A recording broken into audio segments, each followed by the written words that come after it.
सभी विद्यार्थियों का हार्दिक स्वागत। हमारे बीकॉम भाग थर्ड के जो विद्यार्थी हैं उनके लिए आज एक नया चैप्टर स्टार्ट कर रहे हैं और चैप्टर का नाम है कंपनियों के अंतिम खाते व प्रबंधकीय पारिश्रमिक। कंपनियों के अंतिम खाते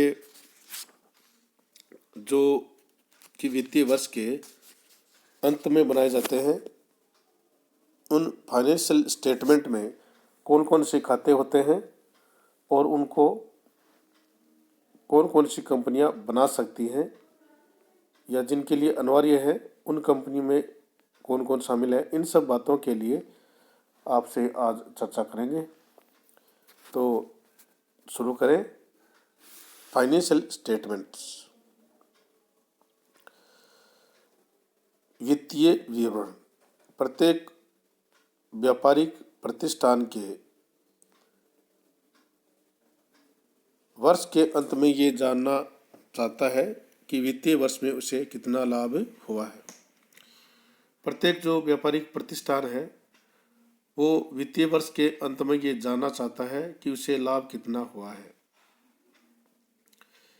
उदाहरण के लिए समझे कि जिस प्रकार विद्यार्थी पूरा वर्ष भर अपनी स्टडी करता है और वर्ष के अंत में वो एग्ज़ाम देता है और ये पता करता है कि उसे जो स्टडी की है उसे कितना लाभ हुआ है, उतने कितने % मार्क्स प्राप्त किए हैं। इसी प्रकार वित्तीय संस्थान भी अपने रिजल्ट्स को चेक करते हैं और पता करते हैं कि उन्हें कितना लाभ हुआ।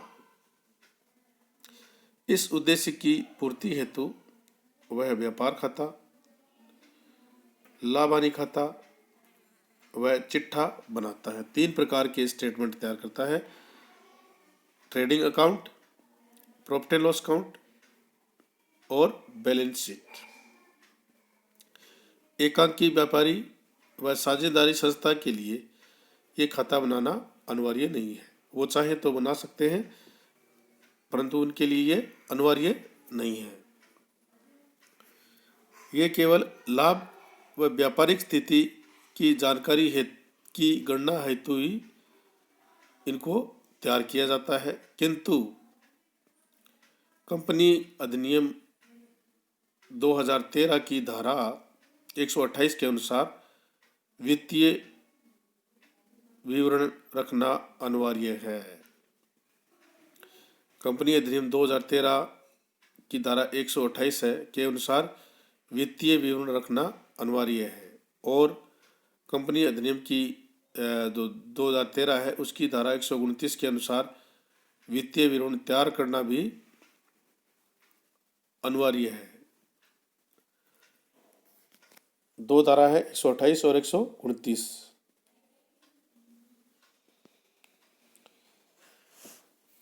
अब बात करें वित्तीय विवरण की। वित्तीय विवरण में कौन कौन से विवरण है जो हम तैयार करते हैं। कंपनी अधिनियम 2013 की धारा 240 के प्रावधानों के अनुसार एक कंपनी के वित्तीय विवरणों में निम्नलिखित को सम्मिलित किया जाता है।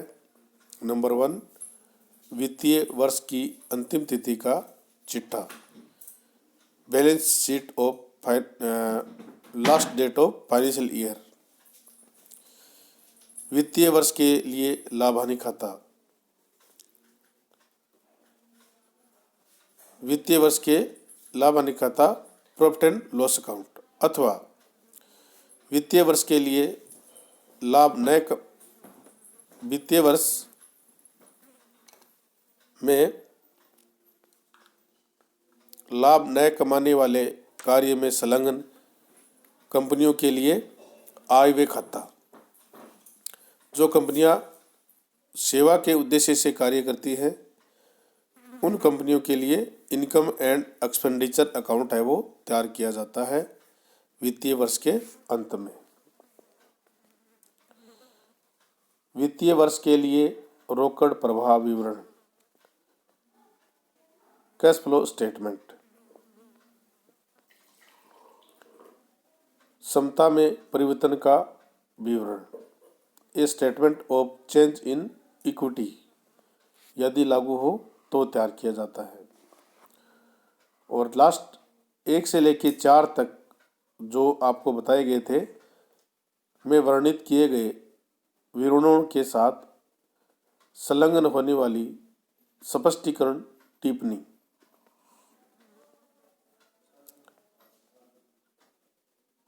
जो विवरण तैयार करेंगे उनके साथ स्पष्टीकरण की टिप्पणियां तैयार की जाती हैं, उनका विवरण। परंतु एक व्यक्ति कंपनी, जो कि कंपनी अधिनियम 2013 में शुरू की गई है, एक व्यक्ति कंपनी, छोटी कंपनी तथा निष्क्रिय कंपनी के वित्तीय विवरण में रोकड़ प्रवाह विवरण को सम्मिलित नहीं किया जाएगा। ये एक बहुत ध्यान में रखने वाली बात है कि एक व्यक्ति कंपनी, छोटी कंपनी तथा निष्क्रिय कंपनी के वित्तीय विवरणों में रोकड़ प्रवाह विवरण को शामिल नहीं किया जाएगा। कंपनी अधिनियम 2013 में इन वित्तीय विवरणों के प्रारूप अनुसूची 3 में दिए गए हैं। अनुसूची 3 के भाग प्रथम में चिट्ठे का प्रारूप, भाग द्वितीय में लाभ हानि के विवरण, statement of profit and loss account का विवरण दे रखा है। प्रत्येक कंपनी को इसी प्रारूप में इसका निर्माण करना अनिवार्य है, किंतु यदि केंद्र सरकार चाहे तो जनहित के लिए इसकी अनिवार्यता को समाप्त कर सकती है। जैसे बीमा कंपनी, बैंकिंग कंपनी, विद्युत आपूर्ति कंपनी या अन्य किसी कानून द्वारा शासित कंपनियों को इस अनिवार्यता से मुक्त कर दिया है। ये कंपनियों को इसकी अनिवार्यता नहीं है। ये कंपनियां अपनी आवश्यकता के अनुसार लाभ हानि व चिट्ठा बना सकती हैं। कंपनी मामलात मंत्रालय, जो कि भारत सरकार द्वारा 26 मार्च 2014 को जारी नोटिफिकेशन नंबर SO 902E में अनुसूचित 3 का प्रारूप दिया गया है, जिसके अनुसार एक कंपनी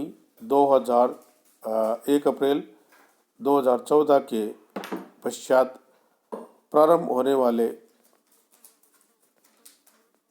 वित्तीय वर्ष के लिए अपने वित्तीय विवरण इस अनुसूची में दिए गए प्रारूप में प्रस्तुत करेंगे। जो प्रारूप दिया गया है अनुसूची 3 में, उस प्रारूप के अनुरूप वित्तीय विवरण तैयार करेंगे और उन वित्तीय विवरणों के साथ साथ स्पष्टीकरण टिप्पणियां भी तैयार करेंगे और उनको अनुसूची 3 के अनुसार जो प्रारूप दिए गए हैं उस प्रारूप में ही उनको तैयार किया जाएगा। कंपनी अधिनियम 2013 की धारा 129 के प्रावधानों की अनुपालना में कंपनियों को 1 अप्रैल 2014 से प्रारंभ होने वाली तिथि के वित्तीय विवरण को अनुसूची 3 में बनाना होगा। अनुसूची 3 में उसको तैयार करना होगा।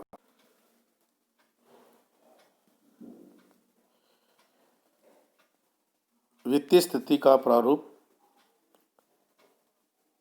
अनुसूचित इनके भाग प्रथम में दिया गया है। वित्तीय स्थिति बैलेंस शीट का निर्धारित प्रारूप अनुसूची 3 के भाग प्रथम में दिया गया है। वह लाभ हानि विवरण का प्रारूप अनुसूचित सेकंड में दिया गया है। अनुसूचित सेकंड में प्रारूप अनुसूचित सेकंड में दिया गया है लाभ हानि खाते का। अब एक बात जो कि बहुत ही महत्वपूर्ण है, वो सभी को पता होनी चाहिए, और वो बात है वित्तीय वर्ष। वित्तीय वर्ष के बारे में सभी को जानकारी होनी चाहिए कि कंपनी अधिनियम 2013 की धारा 241 के अनुसार प्रत्येक कंपनी को प्रति वर्ष 31 मार्च को समाप्त होने वाली अवधि के लिए वित्तीय वर्ष अपनाना होगा। वित्तीय वर्ष कब समाप्त होता है? 31 मार्च को समाप्त होगा।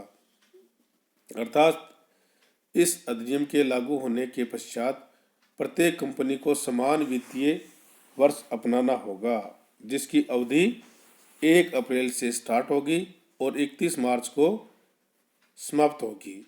इस अधिनियम के लागू होने के पश्चात जिन कंपनियों का समामेलन 1 जनवरी अथवा उसके पश्चात हुआ है, उन कंपनियों का प्रथम वित्तीय वर्ष अगली वर्ष के 31 मार्च को समाप्त होगा।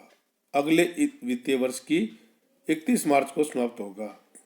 यदि किसी सूत्रधारी कंपनी और सहायक कंपनी का समामेलन भारत के बाहर हुआ है और भारत के बाहर अपने खातों के समाकलन कंसोलिडेशन ऑफ इट्स अकाउंट्स के लिए भिन्न वित्तीय वर्ष अपनाने की आवश्यकता है, तो वह कंपनी ट्रिब्यूनल को प्रार्थना पत्र प्रस्तुत कर वित्तीय वर्ष के लिए अन्य तिथियों वाला वित्तीय वर्ष रखने की प्रार्थना कर सकती है, और यदि ट्रिब्यूनल संतुष्ट है तो उसके लिए अन्य वित्तीय वर्ष को अपनाने की आज्ञा दे सकती है, और ये अवधि 1 वर्ष की भी हो अथवा नहीं।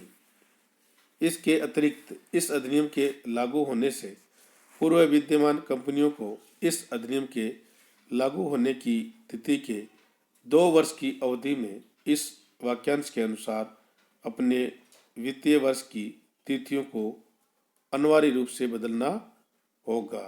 इस प्रकार से हम वित्तीय वर्ष का भी निर्धारण अनुसूचित जो भारतीय कंपनी अधिनियम 2013 है उसकी धारा 241 के अनुसार प्रत्येक कंपनी को 31 मार्च को समाप्त कर दिया, जो समाप्त होने वाला वित्तीय वर्ष है उसको अपनाना होगा।